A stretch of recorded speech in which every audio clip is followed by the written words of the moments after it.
Hay silencios que gritan. Son los peores. No es el silencio de un cuarto vacío, ni el de una calle en la madrugada. Es un silencio orgánico, vivo. Un silencio que se alimenta de lo que no se dice, de lo que se oculta a plena luz del día. El Hospital General de San Cristóbal de las Casas, en el corazón de los Altos de Chiapas, está construido sobre uno de esos silencios. Sus cimientos no son de hormigón, son de secretos.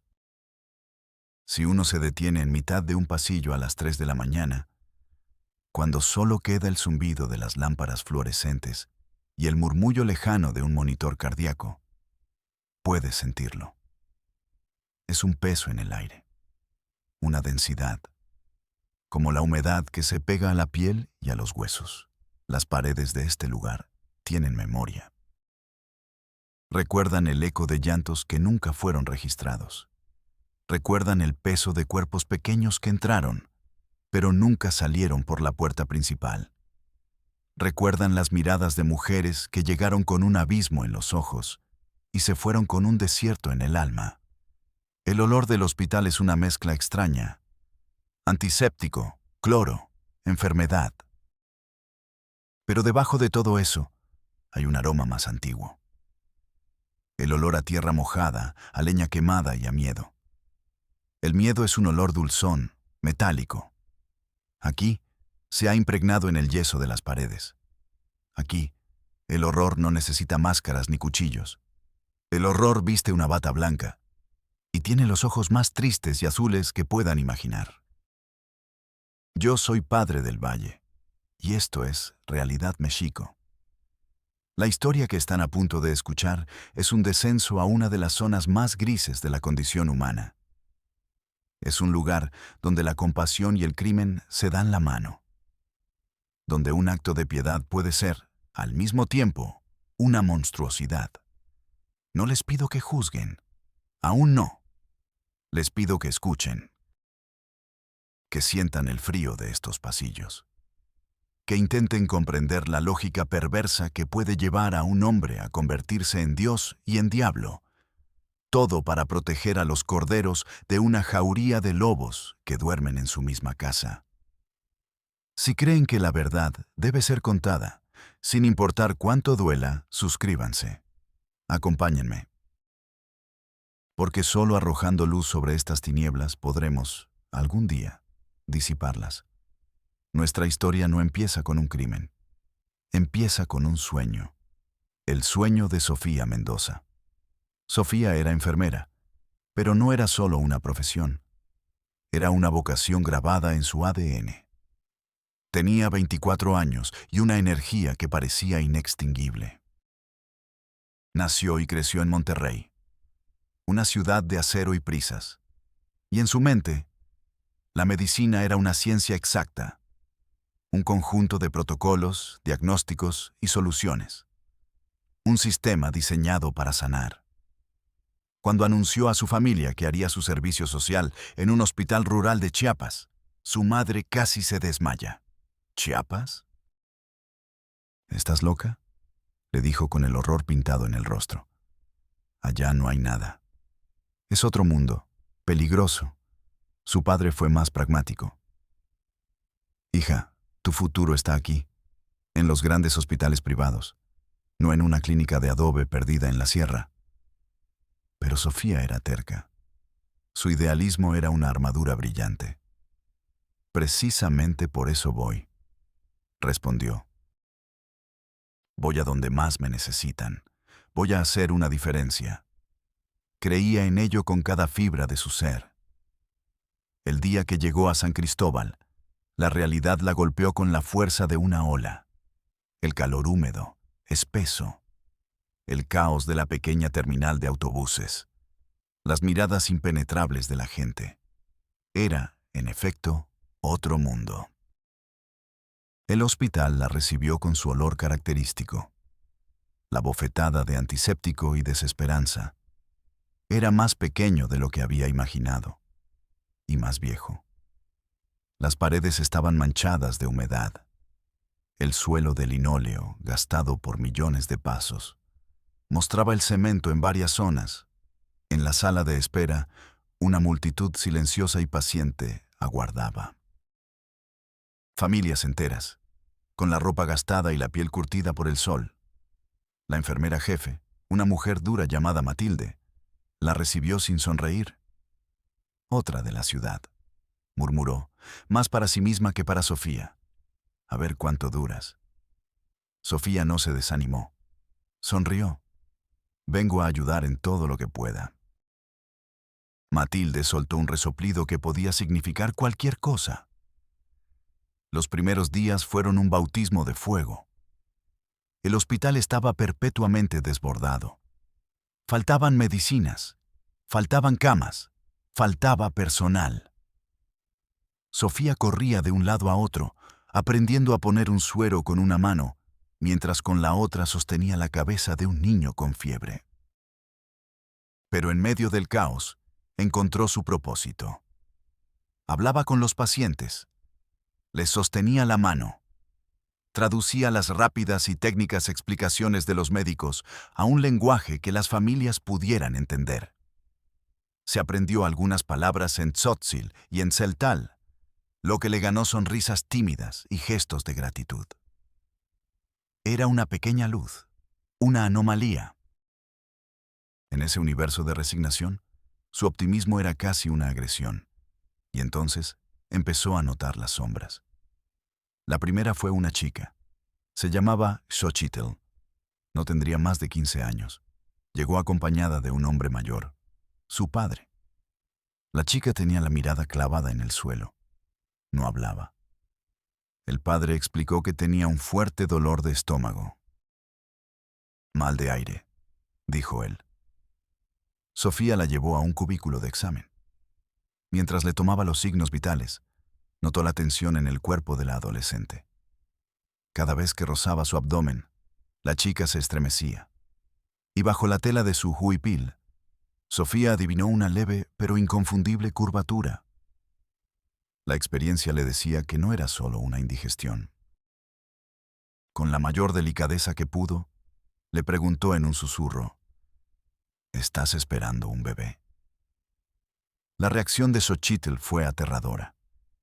No dijo nada, pero sus ojos se abrieron de par en par, llenos de un pánico absoluto. Negó con la cabeza una y otra vez, de forma tan violenta que su cuerpo entero se sacudía. Fue entonces cuando la cortina del cubículo se corrió. Era el doctor Ricardo Morales. El director. Sofía lo había visto varias veces. Era una leyenda en el hospital. Un hombre de unos 60 años, alto, con el pelo completamente blanco y unos ojos azules que desentonaban con su piel morena. Su presencia imponía un respeto inmediato. Se movía con una calma y una autoridad que parecían detener el tiempo a su alrededor. No levantó la voz. Su tono fue suave, casi paternal. Enfermera Mendoza, déjeme a solas con la paciente, por favor. Yo me encargo. Sofía sintió un escalofrío. No fue una petición, fue un desalojo. Asintió, recogió sus instrumentos y salió. Al cerrar la cortina, escuchó la voz del doctor, aún más baja, hablándole a la chica en un tzotzil fluido y calmado. Unos minutos después, el doctor salió. Su rostro era una máscara impenetrable. Gastroenteritis severa. Ya le he puesto tratamiento. Su padre se la lleva a casa. Necesita reposo. Doctor, pero yo creo que... empezó a decir Sofía. Él la interrumpió, sin mirarla. Estaba escribiendo algo en el expediente. Usted cree muchas cosas, enfermera. Es nueva. Aprenda a observar antes de diagnosticar. El tono no fue grosero. Fue peor. Fue condescendiente. La descartó como a una niña. Sofía se quedó helada. Sintió la cara arder de humillación. Días después, buscó el expediente de Xochitl. Diagnóstico oficial. Gastroenteritis. Alta voluntaria. No había ni una sola mención a un posible embarazo, ni una nota sobre sus sospechas. El registro estaba impecable.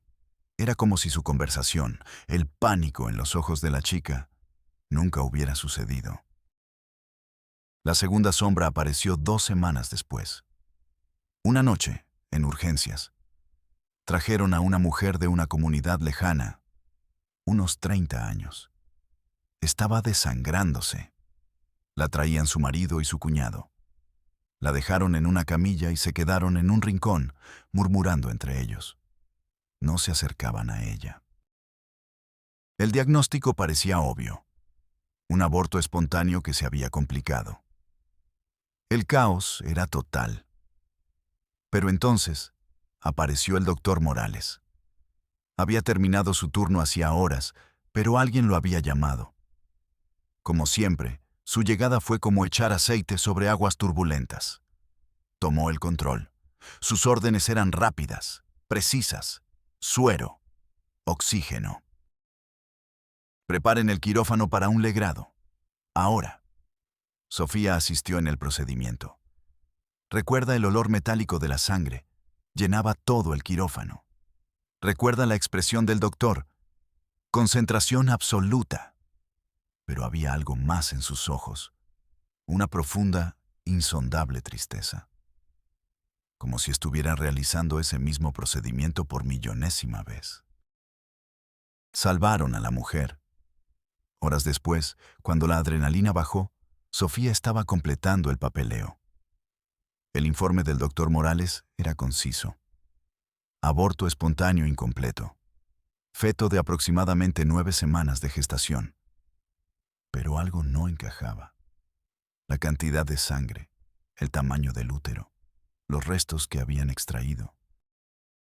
Sofía había visto abortos de 9 semanas. Esto era diferente. Esto era mucho más avanzado. Parecía un parto a término, uno que había sido ocultado o interrumpido. Miró la pantalla. 9 semanas. Una mentira. Una mentira simple, limpia, tecleada en un informe oficial. Sintió una oleada de náuseas. Tuvo que salir del cuarto de enfermeras y correr al baño. Se apoyó en el lavabo, respirando con dificultad. El reflejo en el espejo roto le devolvió la imagen de una extraña, pálida, asustada. Al salir, se topó con él. El doctor Morales estaba apoyado en la pared del pasillo, como si la estuviera esperando. ¿Se encuentra bien, enfermera Mendoza? Su voz era tranquila. Sí, doctor. Ha sido una noche larga. Él asintió despacio. Sus ojos azules la escrutaban, como si pudieran leer sus pensamientos. Este lugar tiene una forma de consumir a la gente, especialmente a los que sienten demasiado, dijo en voz baja. Un consejo, si me lo permite. No haga preguntas cuya respuesta no quiere saber. Se enderezó y se alejó por el pasillo, sus pasos silenciosos resonando en la noche. No era un consejo, era una advertencia. Esa noche, Sofía tomó una decisión. Dejó de ser la enfermera idealista que quería cambiar el mundo. Se convirtió en una espía. Compró una pequeña libreta y empezó a anotar. Fechas, nombres, diagnósticos que no cuadraban. Chicas que llegaban con infecciones renales y se iban con la mirada vacía. Mujeres con quistes ováricos que eran tratadas personalmente por el director en su consultorio privado. Era un patrón, demasiado consistente para ser una coincidencia. Un sistema de silencios y mentiras, perfectamente orquestado por el doctor Morales. Pero la pregunta seguía ahí, carcomiéndola por dentro. ¿Por qué? ¿Por qué un hombre con su prestigio, a punto de jubilarse, se arriesgaba de esa manera? ¿Qué ganaba él? La respuesta llegó de la fuente más inesperada. Elena, la enfermera más vieja del hospital. Una mujer pequeña, arrugada, que parecía hecha de la misma materia que las montañas de Chiapas. Llevaba 40 años allí. Lo había visto todo. Una tarde, Elena la encontró en la sala de descanso, escribiendo febrilmente en su libreta. Sofía la cerró de golpe, como una niña pillada haciendo una travesura. Elena se sentó a su lado. Removió su café durante un largo rato, en silencio. El único sonido era el de la cucharilla golpeando la taza. Finalmente, habló. Su voz era un susurro áspero. ¿Crees que has descubierto un secreto terrible, verdad, niña? Sofía no respondió. Su corazón latía con fuerza. ¿Crees que el doctor es un monstruo?, continuó Elena sin mirarla. Pero no entiendes nada. No ves el bosque por mirar un solo árbol. Hizo una pausa. ¿Conoces a estas familias de las comunidades? Las que viven a 3 horas de camino, donde no llega la policía ni la ley. Son clanes, se protegen, se guardan sus secretos con la vida. Elena se inclinó hacia ella. Su aliento olía a café y a resignación. A veces, el peor monstruo no es un extraño. A veces, el monstruo duerme en la misma casa. A veces, tiene tu misma sangre. Y entonces, pronunció la frase que lo cambió todo. A veces, la familia es la enfermedad. Elena se levantó y se fue, dejando a Sofía sola con esas palabras resonando en la habitación. La familia es la enfermedad, incesto. La palabra no apareció en su mente. Explotó. Fue una detonación nuclear que reorganizó todo su universo. De repente, cada pieza encajaba. El pánico en los ojos de Xochitl. La negativa violenta. El marido y el cuñado que no tocaban a la mujer que se desangraba. Las chicas que llegaban con sus padres o sus tíos y que no se atrevían a levantar la vista del suelo. El silencio. El maldito, espeso y omnipresente silencio. Un embarazo fruto de un incesto en esas comunidades cerradas no era una vergüenza. Era una abominación, una mancha en el honor de toda la familia. Una sentencia de muerte social para la mujer. Y, a menudo, una sentencia de muerte literal para el bebé. Un bebé que era la prueba viva del crimen. Y el doctor Morales no era un criminal, era un cirujano social. Amputaba el problema antes de que la gangrena se extendiera. Falsificaba expedientes, realizaba procedimientos secretos, borraba la existencia de esos embarazos prohibidos. No lo hacía por dinero, ni por poder. Lo hacía para proteger a las víctimas de un destino infinitamente peor. Sofía sintió que el suelo desaparecía bajo sus pies. Se apoyó en la mesa. La libreta en su bolso pesaba ahora como un bloque de plomo. Estaba atrapada en una paradoja moral imposible. Denunciar al doctor Morales significaba exponer a docenas de víctimas. Significaba arrastrarlas al centro de un escándalo que las destruiría. Significaba entregarlas a un sistema judicial que, como intuía, no sabría o no querría protegerlas. Callar significaba convertirse en cómplice. Cómplice de abortos ilegales. Cómplice de una mentira masiva. Cómplice de un hombre que jugaba a ser Dios. Necesitaba escucharlo de él. Necesitaba que él le confirmara el horror. Esa noche lo esperó. Lo encontró en su oficina. La única luz era la de un flexo que iluminaba su escritorio, cubierto de papeles. La habitación olía a café frío y a décadas de cansancio. Cuando ella entró, él ni siquiera pareció sorprendido. Se quitó las gafas de leer. «Pase, enfermera Mendoza. Cierre la puerta». Su voz era grave y estaba teñida de una fatiga que iba más allá de lo físico. Sofía se plantó frente a su escritorio. El corazón le martilleaba en las sienes. Los embarazos. Usted los hace desaparecer. No fue una pregunta. Fue una afirmación. Él se recostó en su vieja silla de cuero, que crujió como si se quejara. Desaparecer es una palabra interesante, dijo él, con una media sonrisa triste. ¿Qué cree que es mejor, enfermera? ¿Hacer desaparecer un embarazo o hacer desaparecer a la niña que lo lleva? Es ilegal, susurró Sofía. ¿Ilegal? Él soltó una risa seca, sin humor. Hace muchos años, cuando era joven e idealista como usted, seguí la ley. Llegó una joven de 13 años, en una situación de embarazo relacionada con su entorno familiar cercano. Se informó a las instancias correspondientes, policía, servicios sociales, fiscalía. Se completaron los formularios y se siguió el procedimiento establecido, que en apariencia resultaba el adecuado. Una semana después, la niña se resbaló y cayó por un barranco. Muerte accidental, dijo la policía. El padrastro lloró en el funeral. El agente de servicios sociales me dio una palmada en la espalda y me dijo que no me metiera en usos y costumbres. Ese día aprendí una lección, Sofía. El sistema no está diseñado para salvar a nadie. Está diseñado para protegerse a sí mismo.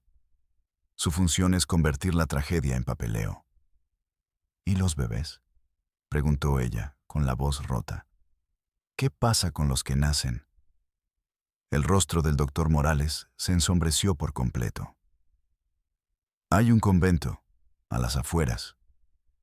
Unas monjas que entienden que hay leyes más altas que las de los hombres. Los bebés van allí, sin nombre, sin historia, fantasmas. Es lo único que puedo ofrecerles. Una vida sin pasado, a cambio de tener una vida. Sofía se sintió desfallecer. Se apoyó en la pared. Está jugando a ser Dios, dijo, casi sin aliento. El doctor Morales la miró fijamente. Y por primera vez, Sofía vio una lágrima resbalar por su mejilla curtida. No, enfermera, dijo, con la voz quebrada. Hace mucho que Dios dejó de mirar para este lado del mundo. Yo solo limpio lo que Él deja atrás. Sofía salió de la oficina del doctor Morales y se sumergió en el silencio del hospital, pero ya no era el mismo silencio. Antes era una ausencia de sonido. Ahora era una presencia, un ente vivo que respiraba por las rejillas de ventilación y se deslizaba por el suelo de linóleo. Era el silencio de un secreto compartido. El peso de ese secreto la aplastó. Llegó a su cuarto y se derrumbó en la cama, con el uniforme todavía puesto. Miró el techo agrietado y vio el rostro del doctor Morales. Vio la lágrima solitaria deslizándose por su mejilla. Vio la derrota de un hombre que había luchado durante 30 años contra un fantasma. Y ahora, el fantasma era ella. Los días que siguieron fueron una tortura. El mundo se había dividido en dos para Sofía: los que sabían y los que no. Los que sabían se movían con una coreografía silenciosa y precisa. Veía a Elena, la enfermera vieja, interceptar a una familia confundida en la sala de espera. Con un par de frases en tzotzil y una mano en el brazo de una chica aterrada, la desviaba del flujo normal de pacientes. La llevaba a una sala de descanso, le ofrecía un té de manzanilla. Y esperaba. Esperaba a que el doctor Morales tuviera un hueco. Veía a Ramón, el encargado del archivo, un hombre callado que cojeaba de una pierna. Cuando una de esas pacientes era dada de alta, el expediente pasaba por sus manos. Y a veces, una página crucial, la que detallaba el procedimiento real, se extraviaba. Ramón se encogía de hombros con una expresión de impotencia perfectamente ensayada. Con este desorden, señorita, es un milagro que encontremos algo. Veía a Miguel, el conductor de la ambulancia nocturna. A veces tenía que hacer un viaje no oficial, un viaje sin bitácora. Un viaje a las afueras de la ciudad, cerca de un convento con muros altos. Volvía con la ambulancia vacía y la mirada perdida en el horizonte, como si volviera de un entierro. Eran una conspiración, una hermandad de pecadores compasivos. Y Sofía estaba en el umbral, sin saber si entrar o huir. Intentó seguir como si nada, hacer su trabajo, pero la mentira la envenenaba. Cada vez que tenía que escribir infección urinaria en el expediente de una chica que claramente estaba sufriendo las secuelas de un aborto inducido, sentía que sus dedos se quemaban. Cada vez que tenía que sonreírle a un padre que olía a alcohol y a culpa, sentía el sabor del vómito en la garganta. El punto de quiebre llegó un martes por la tarde. Llegó una niña. Se llamaba Lucía. Tenía 14 años, pero parecía de 11. Era pequeña, frágil, con 2 trenzas largas y unos ojos enormes y asustados. La trajo su tío, un hombre corpulento, con una sonrisa que no le llegaba a los ojos. El diagnóstico oficial fue una apendicitis aguda. Un dolor abdominal que requería observación. Era una mentira. Lucía estaba embarazada. Y el tío era el padre. Sofía lo supo en el instante en que vio la forma en que él la miraba. Una mirada de posesión, y la forma en que ella se encogía cada vez que él se acercaba. Morales se encargó del caso. A Sofía le tocó preparar a Lucía para el procedimiento. Tuvo que decirle que iban a hacerle una limpieza para curar la infección. Lucía la miró desde la camilla. Sus ojos eran 2 pozos de miedo. «¿Me va a doler?», susurró. La voz era tan fina que casi se rompió. Sofía sintió que su propio corazón se partía en 2. «No, cariño. Te pondremos un medicamento para que duermas. Cuando despiertes, todo habrá pasado». Era la frase del protocolo, la frase que se usaba siempre. Pero al decirla, Sofía sintió que se ahogaba. Le inyectó el sedante. Vio cómo los ojos de Lucía se cerraban lentamente. Y mientras la niña se hundía en la inconsciencia, una lágrima silenciosa rodó por su mejilla. Esa lágrima fue la que lo cambió todo. Esa noche, Sofía no fue a su cuarto. Subió a la azotea del hospital. El aire frío de la noche le quemaba la cara. Desde allí, San Cristóbal era un mar de luces tenues. Y más allá, la oscuridad impenetrable de las montañas. Se sentó en el borde, con los pies colgando en el vacío. No pensaba en saltar. Pensaba en la lágrima de Lucía. Entendió que no podía seguir así. La complicidad la estaba matando. La estaba convirtiendo en una de esas enfermeras de mirada vacía que había visto al llegar. Tenía que haber otra manera. Se negaba a aceptar que el mundo fuera tan simple y tan terrible. Se negaba a aceptar que las únicas opciones fueran un aborto clandestino o un accidente en un barranco. La rabia reemplazó al miedo y a la confusión. Una rabia fría, lúcida. Si el doctor Morales era el arquitecto de una solución monstruosa y el sistema era un muro de indiferencia, ella encontraría una grieta. O la crearía a la fuerza. Bajó de la azotea y se convirtió en otra persona. Su misión ya no era entender, era actuar. Durante las siguientes 3 semanas, Sofía llevó una doble vida. De día, era la enfermera Mendoza, eficiente y discreta. De noche, era una investigadora. Una topo. Empezó a reunir pruebas. Las noches que le tocaba guardia, se deslizaba en la oficina de archivos de Ramón. Con su teléfono, fotografiaba los expedientes, el informe de admisión. Y luego, el informe de alta, firmado por Morales, con el diagnóstico falsificado. Creó una carpeta encriptada en su teléfono. La llamó El Silencio. Contactó, con mucho cuidado, a la prima de una de las chicas que había sido tratada meses atrás. Se reunió con ella en el mercado, fingiendo comprar verduras. La mujer, al principio, se negó a hablar. El miedo era una mordaza, pero Sofía no la presionó. Solo le habló. Le contó de Lucía. Le habló de la impotencia. Y la mujer, finalmente, habló. Grabó su testimonio con el teléfono oculto en el bolsillo. La mujer habló en un susurro tembloroso. Relató que su prima había sido vulnerada de manera reiterada por su propio padre, que la familia lo sabía, pero callaba para no causar problemas.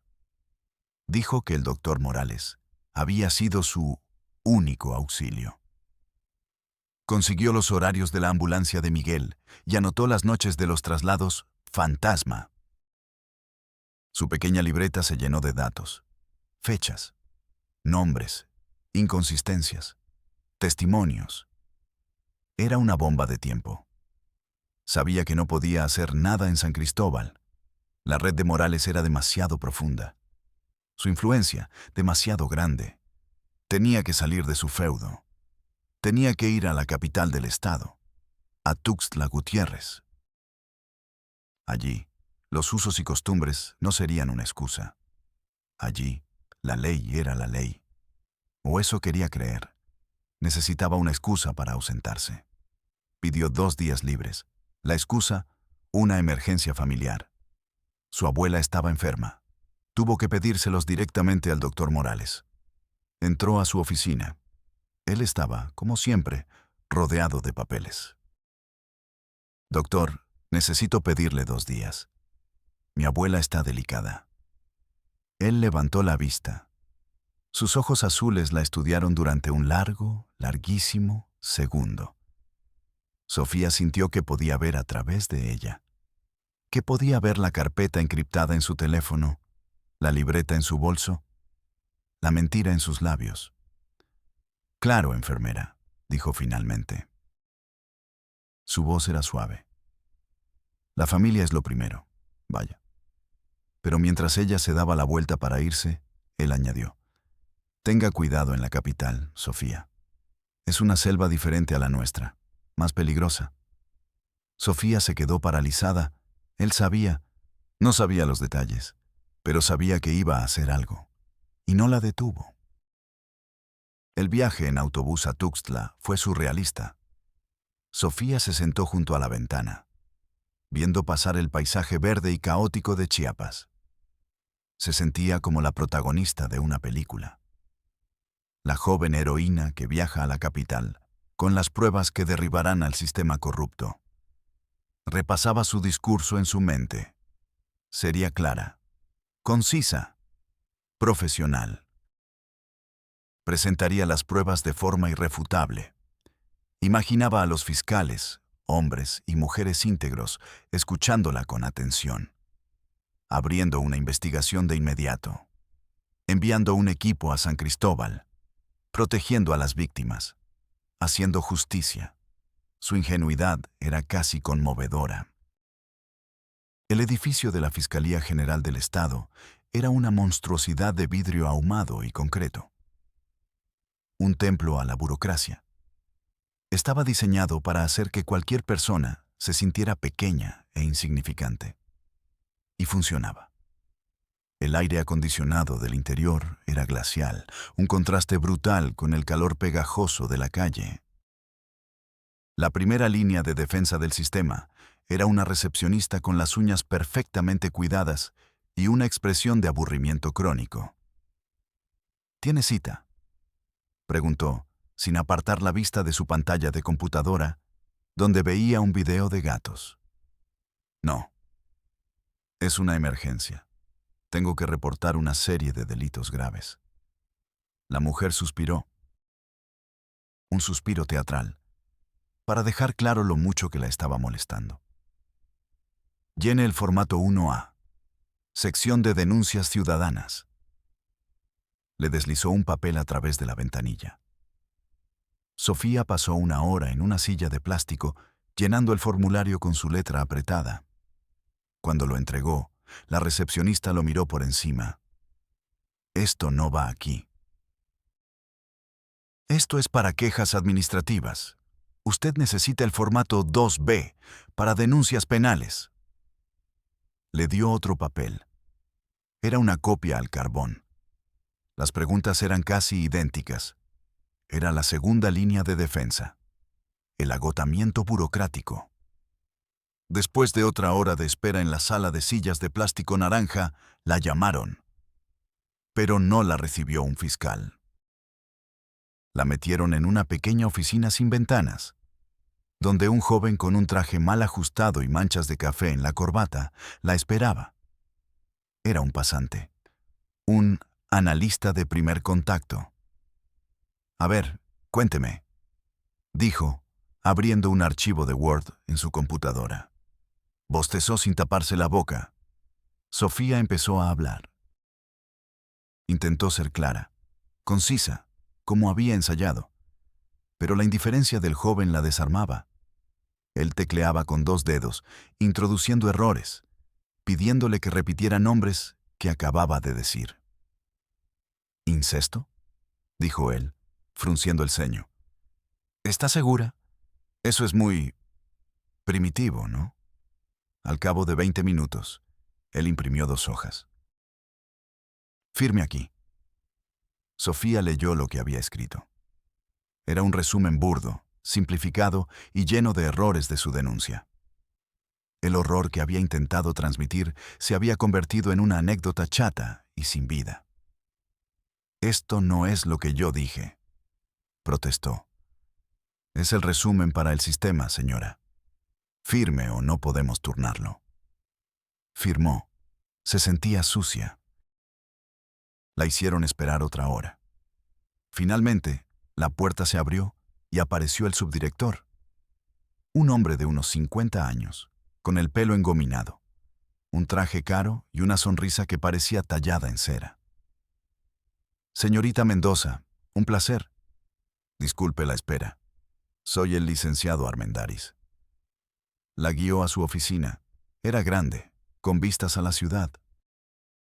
Olía a cuero y a un costoso ambientador cítrico. Él la escuchó con una atención impecable. Asentía en los momentos adecuados. Fruncía el ceño. Parecía la encarnación de la justicia. Cuando Sofía terminó, exhausta, y puso sobre la mesa de caoba su teléfono con las fotos y la grabación, él se reclinó en su silla. Impresionante, dijo. Realmente impresionante su dedicación, señorita. Una verdadera vocación de servicio. Sofía sintió una punzada de esperanza. Pero, continuó él, y esa palabra lo cambió todo. Lo que usted me presenta, desde un punto de vista estrictamente jurídico, es un campo de minas. Empezó a deconstruir su caso, con la precisión de un cirujano. Las fotos de los expedientes, obtenidas ilegalmente, inadmisibles en un juicio, la grabación, hecha sin consentimiento, ilegal. El testimonio es de oídas. El resto son sus interpretaciones, sus sospechas.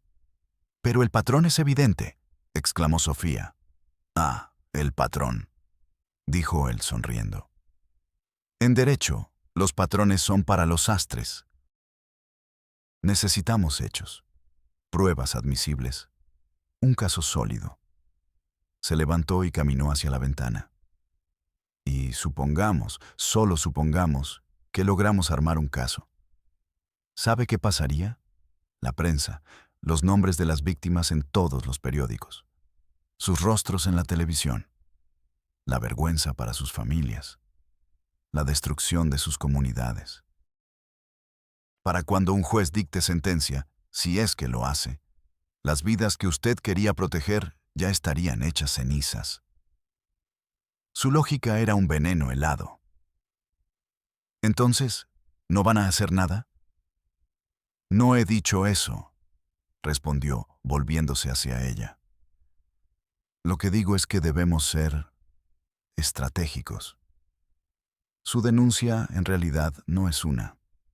Son varias. Volvió a su escritorio y cogió un bolígrafo. Empezó a dibujar un diagrama en un bloc de notas. Tenemos, por un lado, una posible mala praxis médica y falsificación de documentos. Eso es competencia de la Fiscalía para servidores públicos. Por otro lado, tenemos abortos ilegales. Eso le corresponde a la Fiscalía de Delitos contra la Salud. Y finalmente, lo más delicado, los niños desaparecidos. Eso es para la Fiscalía especializada en búsqueda de personas desaparecidas. La miró con su sonrisa de cera. ¿Ve el problema? Usted ha traído una sopa y nosotros necesitamos clasificar los ingredientes por separado. No podemos iniciar una investigación general. El sistema no funciona así. No es una película. Abrió un cajón y sacó un fajo de formularios. Eran idénticos. Lo que debe hacer es presentar una denuncia formal y separada en cada una de las 3 dependencias. Aquí tiene los formatos 3A, 4C y, por supuesto, el 2B que ya conoce. Llene uno para cada delito que usted presume. Sea muy específica. Adjunte las pruebas que correspondan a cada caso. Una vez que los expedientes se abran, seguirán su curso legal. El sistema no estaba diseñado para fallar. Estaba diseñado para atomizar el horror, para desmenuzarlo en tantos pedazos burocráticos que perdiera toda su forma, todo su significado. Para que cada pieza se perdiera en un laberinto de jurisdicciones y papeleo hasta morir de inanición. Sofía se quedó sin palabras. Miró los formularios, miró al hombre sonriente y entendió. Entendió la risa amarga del doctor Morales. Entendió su cansancio infinito. No estaba luchando contra un hombre. Estaba luchando contra esto. Contra esta máquina monstruosa, perfectamente diseñada para no hacer nada. Se levantó. Sus piernas temblaban. «Gracias, licenciado», dijo, con una voz que no reconoció. No cogió los formularios. Salió de la oficina, del edificio. La puerta de vidrio se cerró a su espalda, sellando ese mundo de aire acondicionado y crueldad educada. El calor de Tuxtla la golpeó. Se sintió como si saliera a la superficie después de haber estado a punto de ahogarse. Se quedó parada en la acera, viendo el tráfico pasar, y por primera vez en su vida se sintió completamente sola y completamente derrotada. El viaje en autobús de regreso a San Cristóbal fue un descenso a través de las capas de la propia alma de Sofía. Cada curva de la carretera que serpenteaba por las montañas era una vuelta de tuerca en su interior. Se fue de San Cristóbal siendo una soldado idealista, armada con la fe en la justicia.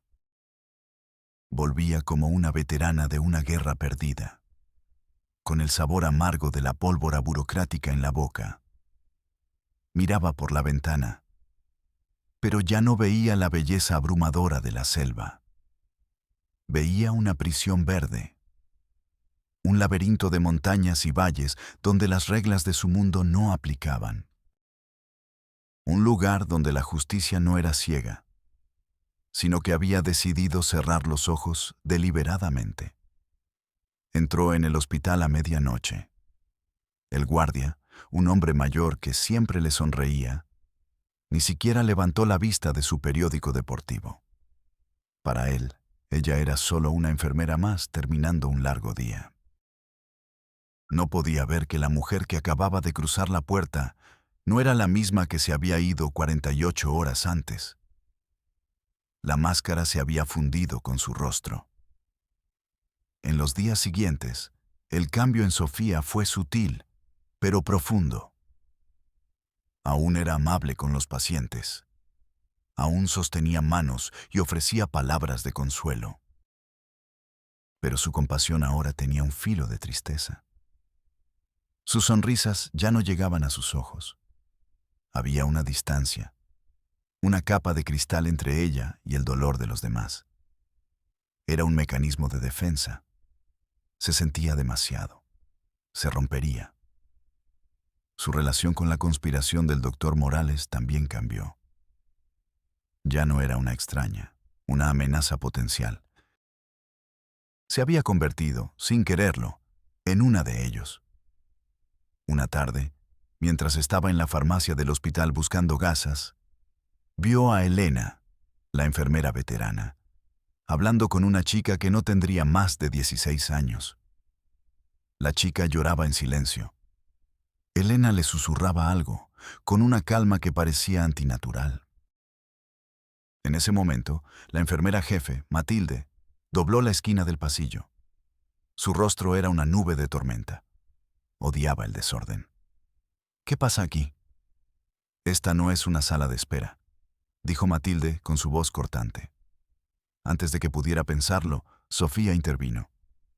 Jefa, disculpe, dijo saliendo de la farmacia. Es que esta paciente se sintió mareada de repente. La traje aquí para que se sentara un momento. Creo que le ha bajado el azúcar. Mintió. Mintió con una facilidad que la aterrorizó. Matilde la miró con sospecha, pero luego se encogió de hombros. Pues que se tome un vaso de agua y vuelva a la sala de espera. Esto es un hospital, no un salón de té. Se fue, con el ruido de sus zuecos resonando en el pasillo. Elena levantó la vista y miró a Sofía. No dijo gracias. No sonrió. Solo hubo un breve, casi imperceptible, asentimiento. Un reconocimiento. Bienvenida al club. Sofía sintió un frío glacial. Acababa de convertirse en cómplice activo. Había usado su ingenio no para buscar la verdad, sino para ayudar a ocultarla. Esa noche, encontró una taza de café humeante en su estación de enfermería. Nadie la había dejado allí, y nadie admitió haberlo hecho. Pero ella supo que era del doctor Morales. No era un agradecimiento, era un pésame. Un reconocimiento silencioso del alma que ella acababa de empezar a sacrificar. Mientras tanto, en la aséptica y climatizada oficina de Tuxtla Gutiérrez, la denuncia de Sofía no había muerto del todo. El subdirector Armendáriz era un burócrata experto. Sabía que ignorar por completo una denuncia, por más informal que fuera, podía ser peligroso. En el improbable caso de que el asunto escalara, él necesitaba poder demostrar que había tomado cartas en el asunto. Así que activó el protocolo más inofensivo y a la vez más útil de la burocracia. La auditoría de rutina. No envió a un equipo de investigación criminal. Envió a un solo hombre del Departamento de Contraloría Interna de la Secretaría de Salud. Un auditor financiero. Su nombre era Ramiro Gutiérrez. Gutiérrez era la encarnación de la mediocridad del sistema. Un hombre de 40 y tantos años, con una calva incipiente que intentaba ocultar peinando unos pocos cabellos largos por encima. Su camisa blanca siempre tenía una aureola de sudor bajo los brazos, y su aliento olía a café rancio y a frustración. No le interesaba la justicia. No le interesaban los derechos humanos. Le interesaban las facturas, los recibos, los inventarios. Su trabajo consistía en encontrar irregularidades, no para corregirlas, sino para documentarlas. Un informe bien documentado sobre el caos de un hospital rural podía significar un pequeño ascenso, o al menos unos puntos extra en su evaluación de desempeño. Su llegada al Hospital General de San Cristóbal fue como la de una mosca zumbando en una habitación silenciosa. Molesta, pero no inmediatamente peligrosa. Se instaló en una pequeña oficina vacía y empezó a pedir papeles. Miles de papeles. Facturas de proveedores, registros de medicamentos, bitácoras de mantenimiento, nóminas. El hospital entero lo miraba con recelo. El doctor Morales advirtió a su red con una sola frase en una reunión de personal. Tenemos visita. Seamos hospitalarios. El mensaje era claro. Cuidado extremo. Gutiérrez se pasaba los días quejándose del calor, de la lentitud de las computadoras, de la falta de un buen café. Parecía más interesado en saber dónde se comía bien en el pueblo que en los secretos del hospital. Pero no era tonto. Tenía el olfato de un sabueso para una cosa: el dinero y el poder. Y fue entonces cuando el destino, o la mala suerte, decidió jugar su carta más cruel.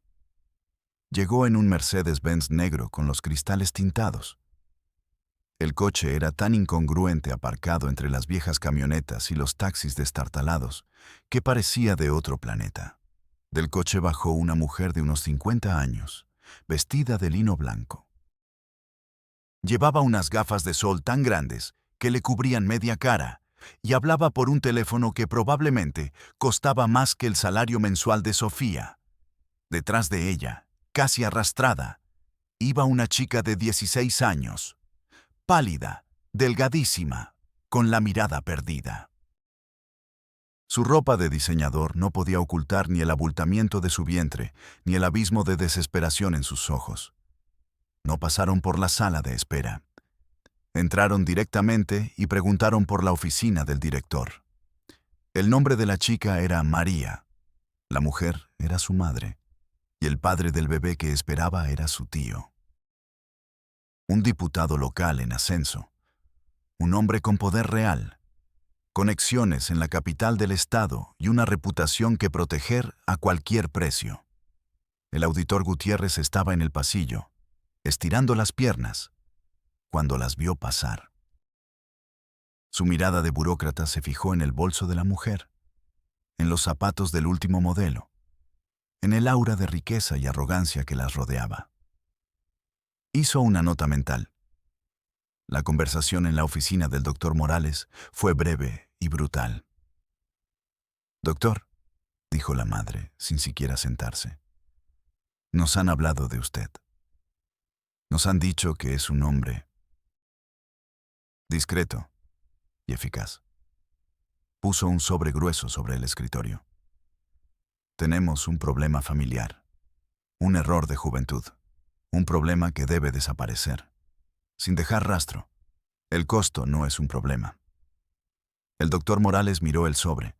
Luego miró a la chica, María, que seguía de pie junto a la puerta, como una estatua. En ese momento, todo su mundo se vino abajo. Su sistema, su red de compasión, construida con 30 años de sacrificios para proteger a las víctimas más indefensas, estaba siendo secuestrada. Estaba siendo convertida en un servicio de limpieza para los pecados de los poderosos. Se sintió sucio, profanado, pero sabía que no podía negarse. El diputado era un hombre peligroso. Un no sería solo una negativa. Sería una declaración de guerra, una guerra que no podía ganar. Un escándalo público destruiría no solo a él, sino a toda su red. Expondría a todas las mujeres que había ayudado. Aceptó. «Haremos lo necesario», dijo, y su propia voz le sonó extraña. María fue ingresada en una habitación privada, la única del hospital. El diagnóstico oficial: observación por anemia severa. La maquinaria del silencio se puso en marcha. Pero esta vez, el engranaje chirriaba. Se sentía forzado, sucio. Sofía vio el ingreso, vio el coche. Vio el sobre cambiar de manos a través de la puerta entreabierta de la oficina del director. Y algo dentro de ella, la última chispa de idealismo que había sobrevivido a la masacre de Tuxtla, se convirtió en una llama fría de rabia. Una cosa era proteger a una niña aterrorizada de su padre violador. Otra muy distinta era usar esa misma maquinaria para encubrir el crimen de un político corrupto. Esto no era piedad. Esto era complicidad con el mal. El auditor Gutiérrez, desde su pequeña oficina, también notó la anomalía. La paciente en la habitación privada, las visitas nocturnas de un coche oficial.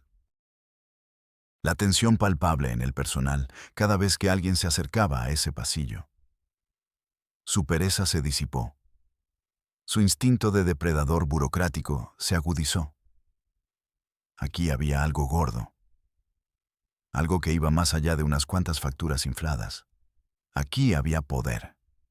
Y donde hay poder, hay secretos. Y los secretos, para un hombre como Gutiérrez, eran una moneda de cambio muy valiosa. Empezó a hacer preguntas, sutiles al principio. ¿Y esa paciente de la privada? ¿Alguna celebridad? Le preguntó a una de las enfermeras más jóvenes. ¿Qué va a pasar en el hospital? ¿Sigue tan delicada la sobrina del diputado? Comentó al hombre de la limpieza. Recogía fragmentos, rumores, murmullos. El hospital se había convertido en una olla a presión con dos fuegos debajo. Por un lado, la inminente solución del problema de María. Por otro, la creciente curiosidad del auditor. El doctor Morales estaba atrapado en el medio. Sofía lo veía en los pasillos. Parecía un fantasma. Había perdido peso. Sus ojos azules, antes llenos de una tristeza activa, ahora estaban vacíos, apagados. La carga de 3 décadas se había vuelto, de repente, venenosa. Una noche, Sofía lo confrontó en el pasillo desierto. «Esto está mal, doctor», le dijo en voz baja. «Esto no es por lo que usted lo hace». Él se detuvo. La miró. Por un momento, ella vio al hombre que había conocido en su primera noche. El hombre con la lágrima en el ojo. «¿Y qué opción tengo, Sofía?», respondió, su voz apenas un susurro. «¿Decir que no? ¿Y que este hombre use su poder para destruirnos a todos? ¿Para cerrar el hospital? ¿Para dejar a miles de personas sin ninguna atención médica? A veces, para salvar el bosque, hay que sacrificar un árbol, incluso si es un árbol podrido». Se alejó, dejándola con esa lógica brutal resonando en sus oídos. Pero Sofía no podía aceptarlo. El sistema que la había derrotado en Tuxtla ahora estaba usando el refugio del doctor Morales como su propia clínica privada de limpieza de pecados. Era la perversión final. Y mientras la tormenta se gestaba dentro de los muros del hospital, el cuerpo de María seguía su propio curso biológico, indiferente a los secretos, a la política y a la moral. El parto estaba cerca, y con él, la colisión inevitable de todas las fuerzas en juego. El silencio estaba a punto de romperse, y el sonido sería ensordecedor. La tormenta llegó sin previo aviso, como suelen hacer las tormentas en los altos de Chiapas. Una tarde, el cielo estaba despejado y el sol castigaba la tierra. A la siguiente hora, el cielo se tornó de un color morado oscuro, y el aire se quedó quieto, pesado, como si el mundo contuviera la respiración.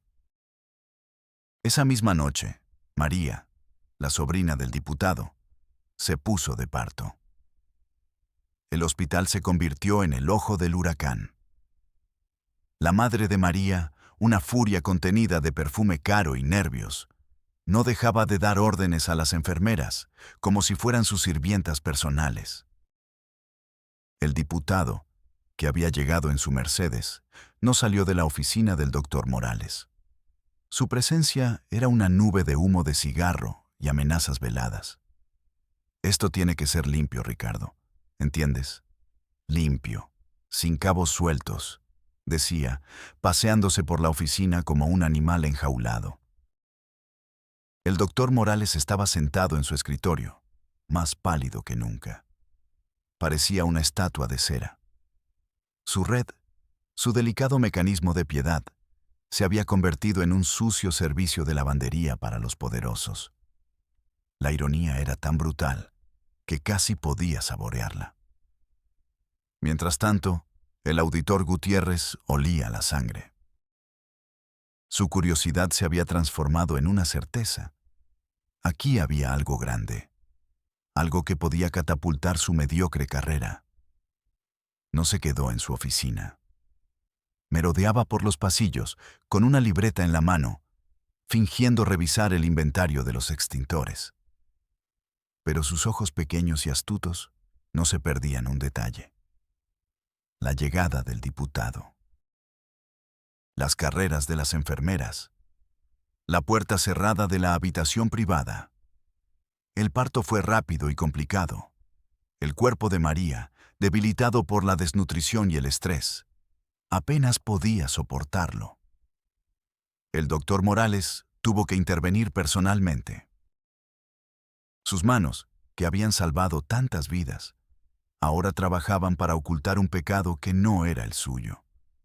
Sofía estaba allí, asistiendo. Sostenía la mano de María, que se aferraba a ella con una fuerza desesperada. En los ojos de la chica no había anticipación ni alegría, solo un terror ciego. En medio de una contracción, María la miró. «No quiero verlo», susurró con la voz rota por el dolor. «Por favor, no me dejes verlo». En ese susurro, Sofía escuchó el eco de todas las otras víctimas. La misma súplica, la misma necesidad de borrar, de olvidar. Pero esta vez era diferente. Esta vez, la maquinaria del olvido no estaba al servicio de la víctima, sino del verdugo.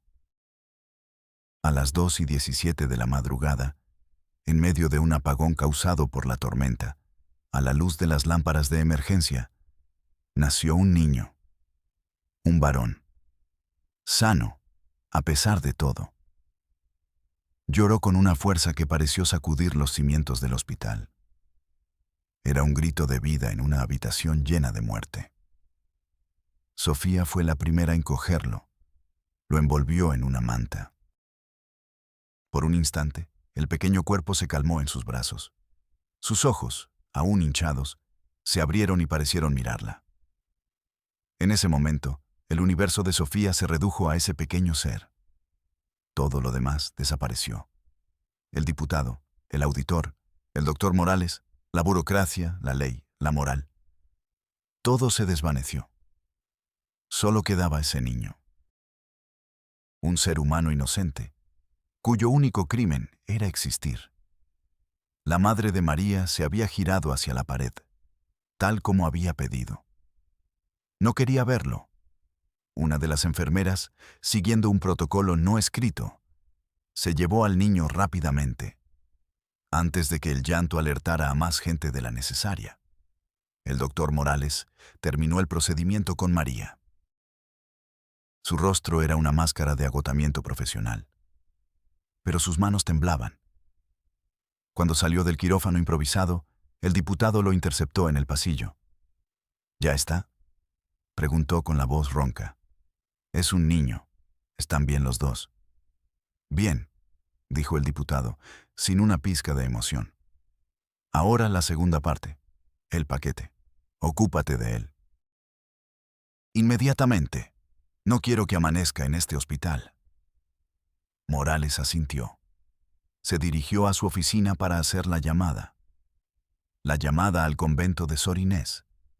La llamada que había hecho tantas veces, pero que esta noche le quemaba la garganta. Y fue entonces cuando el auditor Gutiérrez hizo su jugada. Había estado esperando, observando desde las sombras. Vio a la enfermera sacar al bebé. Vio la conversación entre Morales y el diputado. Entró en la oficina del director justo detrás de él, sin llamar. «Doctor Morales», dijo, con una sonrisa triunfal. Su voz, normalmente quejosa, ahora destilaba una confianza grasienta. «Una noche movida, ¿eh? Parece que tenemos un nacimiento no programado. Eso va a descuadrar totalmente los registros de maternidad. Un problema contable muy serio. No era una pregunta, era una acusación y una oferta». Morales lo miró. En ese momento, vio el rostro del sistema en toda su gloria. No el sistema de leyes y justicia, sino el sistema real. El de la corrupción, el chantaje y la conveniencia. Gutiérrez no quería denunciarlo. Quería una parte del pastel. Quería usar ese secreto para su propio beneficio. El director se quedó sin palabras, atrapado entre un político poderoso y un burócrata rastrero. Su conspiración de piedad se había convertido en una farsa grotesca. Mientras estos dos hombres se enfrentaban en un duelo silencioso de amenazas y sobreentendidos, Sofía tomaba una decisión. Había vuelto a la habitación de María. La chica dormía, sedada. La madre había salido a fumar. Y en una pequeña cuna, en un rincón, estaba el bebé. Lo habían limpiado y vestido. Dormía. Sofía se acercó, lo miró. Vio el rostro de un niño sin nombre. Un futuro fantasma. Un secreto que iba a ser enterrado para proteger a un hombre poderoso. Y la llama de rabia que había sentido en los días anteriores se convirtió en una supernova.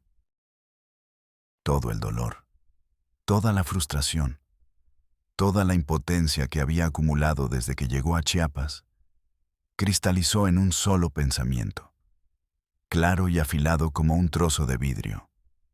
Number. No esta vez. No este niño. No para ellos. Si el sistema de Morales había sido corrompido, si el sistema de la ley no servía para nada, entonces ella crearía su propio sistema. Un sistema de una sola persona, basado en una sola ley, la decencia humana. Actuó con una calma que la sorprendió a ella misma. No hubo pánico, no hubo duda. Buscó en el armario de suministros y encontró una bolsa de lona. Metió pañales, un par de biberones, una lata de fórmula que sabía que guardaban para emergencias. Luego, se acercó a la cuna. Con un cuidado infinito, levantó al bebé. El niño ni se inmutó. Siguió durmiendo, ajeno al cataclismo que estaba a punto de provocar. Lo apretó contra su pecho. Sintió el calor de su cuerpo, el olor a vida nueva. Salió de la habitación. Caminó por el pasillo con paso firme. No corrió. No se escondió. Pasó por delante de la oficina abierta del director. Morales y Gutiérrez seguían allí, enzarzados en su miserable negociación. Morales la vio. Levantó la vista y sus ojos azules se encontraron con los de ella. Vio al bebé en sus brazos. Vio la determinación en su rostro. Y por una fracción de segundo, el tiempo se detuvo. Sofía esperaba que gritara, que la detuviera, que diera la alarma, pero no lo hizo. El doctor Morales se quedó inmóvil. Y en su rostro exhausto, Sofía vio una expresión que nunca podría olvidar.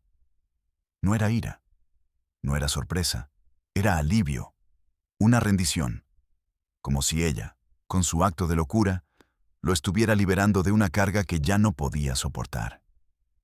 Gutiérrez, de espaldas a la puerta, no vio nada.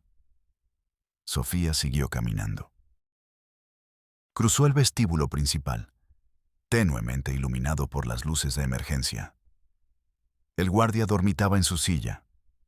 La puerta automática, que funcionaba con el generador, se abrió con un silbido. Y Sofía salió a la noche.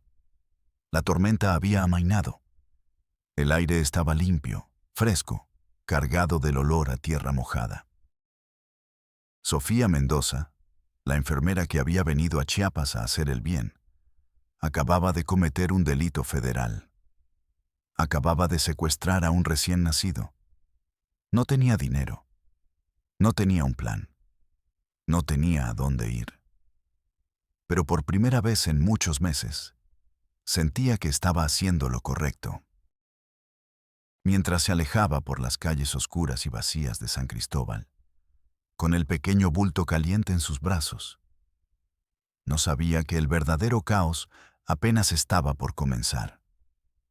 El grito de la madre al encontrar la cuna vacía fue el trueno que anunció la nueva tormenta. Una tormenta de poder, de miedo y de recriminaciones que haría que la tormenta eléctrica pareciera una simple llovizna. El silencio se había roto, y el sonido era el de un mundo que se venía abajo. El caos que siguió al secuestro fue una sinfonía de pánico y furia. El grito de la madre de María al encontrar la cuna vacía fue el primer compás. Fue un sonido animal, primario, que atravesó los pasillos del hospital. El diputado, al enterarse, perdió toda compostura. Dejó de ser un político calculador y se convirtió en lo que realmente era, un matón con poder. Su rostro se congestionó de rabia. Agarró al doctor Morales por la solapa de su bata. «Encuentra a esa perra y a mi hijo», le gritó con la cara a centímetros de la suya. «Si ese niño no aparece, o si esa enfermera habla, te juro que te pudrirás en la cárcel y tu hospital de mierda se convertirá en un estacionamiento». El auditor Gutiérrez, por su parte, vio cómo su oportunidad de oro se desvanecía. Su palanca de chantaje había desaparecido. Presa del pánico y para cubrirse las espaldas, hizo lo que todo buen burócrata hace en una crisis: redactar un informe. Corrió a su oficina y empezó a teclear un memorando urgente para sus superiores en Tuxtla, detallando graves irregularidades, posible sustracción de un menor y obstrucción a la auditoría, pintándose a sí mismo como un héroe que había descubierto la conspiración. En medio de este caos, el doctor Morales mantuvo una calma escalofriante. La calma de un hombre que ya ha perdido todo. El acto de Sofía, esa locura impulsiva y suicida, había sido una especie de liberación para él. Había roto el ciclo, había destruido su red, sí, pero también la había purificado de la mancha de los poderosos. Con una tranquilidad que enfureció aún más al diputado, Morales llamó a la policía local. Reportó la desaparición de un recién nacido y de una enfermera. Fue su último acto como director del hospital. La investigación que siguió fue un circo mediático. La historia de la enfermera que roba al bebé de un político poderoso era demasiado jugosa. Camionetas de noticieros nacionales invadieron San Cristóbal. Reporteros con micrófonos acosaban a cualquiera que llevara una bata blanca. El sistema, que había sido tan perezoso e indiferente ante la denuncia de Sofía, ahora se movía con una velocidad y una brutalidad aterradoras. No por justicia, por política. El diputado usó todas sus influencias. Se movilizaron recursos estatales y federales. La foto de Sofía y la del bebé estaban en todos los noticieros, en todos los periódicos. Se convirtió en la mujer más buscada de México. La investigación, dirigida por los hombres del diputado, se centró en una narrativa simple. Sofía era una mujer desequilibrada, una fanática que se había obsesionado con el bebé y lo había secuestrado. Pero al investigar a Sofía, inevitablemente, tuvieron que investigar el hospital. Y el informe del auditor Gutiérrez fue la gasolina que incendió la pradera. Los investigadores, buscando pruebas de la inestabilidad de Sofía, empezaron a tirar de los hilos que ella misma había descubierto. Encontraron los expedientes falsificados, las inconsistencias en los registros de farmacia, las bitácoras de la ambulancia, el castillo de naipes del doctor Morales, construido a lo largo de 30 años de silencios y mentiras piadosas, se derrumbó en cuestión de días. Lo arrestaron en su propia oficina. No se resistió. Mientras le ponían las esposas, miró por la ventana hacia las montañas. Su rostro no mostraba miedo ni arrepentimiento, solo un cansancio infinito. En el interrogatorio, se convirtió por última vez en el guardián de los secretos. Confesó, pero confesó un crimen a su medida. Creó una narrativa que protegía a todos menos a él. Admitió haber dirigido una red de adopciones ilegales. Dijo que se aprovechaba de chicas vulnerables de las comunidades para robar a sus bebés y venderlos a familias ricas. Pintó a Sofía como su cómplice. Una reclutadora que había decidido quedarse con la mercancía más valiosa. Fue una confesión monstruosa y brillante. Al declararse un traficante de niños, creó un villano tan perfecto que el sistema no necesitó buscar más. Desvió la atención de la verdad más profunda y sucia, la del incesto endémico, la de la violencia sistemática contra las mujeres en esas comunidades. Nunca pronunció la palabra incesto. Nunca dio el nombre de una sola de las chicas que había ayudado. Se tragó todo el veneno para que ellas pudieran seguir viviendo, anónimas y a salvo de la vergüenza pública. Se sacrificó. El convento de Sor Inés fue intervenido. Las monjas ancianas, interrogadas, aterradas, negaron todo conocimiento. Los niños fantasmas que vivían allí, los que habían crecido sin nombre y sin historia, fueron catalogados, fotografiados y absorbidos por el sistema de orfanatos del Estado. Se convirtieron en números de expediente. Sus vidas, nacidas de un acto de compasión desesperada, fueron borradas y reescritas por la burocracia. El diputado, satisfecho, recuperó su imagen pública. Se presentó como la víctima de una red criminal. Su crimen original quedó enterrado bajo el peso del escándalo que él mismo había ayudado a magnificar. El Hospital General de San Cristóbal fue purgado. Un nuevo director, un administrador de Tuxtla sin ninguna conexión con la comunidad, fue instalado.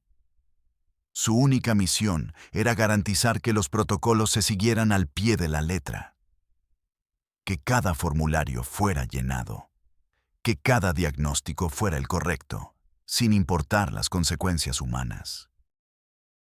Un año después, una chica de 14 años llegó de una comunidad remota. Estaba embarazada. El nuevo sistema funcionó a la perfección. Se activó el Código Violeta. Se notificó a la Fiscalía Especializada en Delitos contra la Mujer. Se abrió una carpeta de investigación. Se le asignó un número de folio.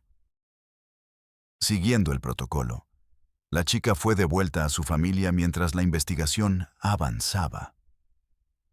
2 semanas después, la encontraron en el fondo de un barranco. El informe policial concluyó: muerte accidental por caída. El sistema había registrado su tragedia con una eficiencia impecable. El horror estaba ahora perfectamente clasificado. El doctor Morales fue sentenciado a 40 años de prisión por trata de personas, delincuencia organizada y una docena de cargos más. Murió en la cárcel 6 años después, de un infarto. Solo un puñado de personas asistió a su funeral. Elena, la vieja enfermera. Ramón, el del archivo. Unos pocos más. Los únicos que conocían la verdad. Para el resto del mundo, murió como un monstruo. ¿Y Sofía? Sofía se convirtió en leyenda. En un fantasma. Nunca la encontraron. Desapareció con el niño. Hay rumores, historias que los viejos cuentan en los mercados. Algunos dicen que logró cruzar la frontera y que vive en algún lugar de Estados Unidos, bajo otro nombre, criando a un niño que nunca sabrá la verdad sobre su oscuro origen. Otros cuentan que nunca salió de Chiapas, que fue encontrada por una red de parteras y curanderas indígenas, mujeres que entendían de secretos y de injusticias, y que vive oculta en las profundidades de la selva lacandona, protegida por el mismo silencio que una vez intentó romper. Nadie lo sabe con certeza.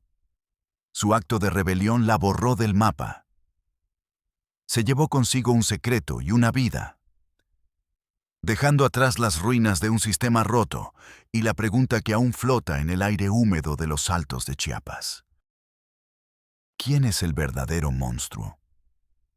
¿El hombre que quiebra la ley para ofrecer una misericordia imperfecta? ¿O el sistema que, cumpliendo la ley a la perfección, no ofrece misericordia alguna? La respuesta, quizás, está en el silencio. El silencio que grita en los pasillos de un hospital. El silencio que esconde la verdad en el corazón de las montañas. El silencio que nos negamos a escuchar. Soy Padre del Valle, y nos vemos en la próxima Realidad México.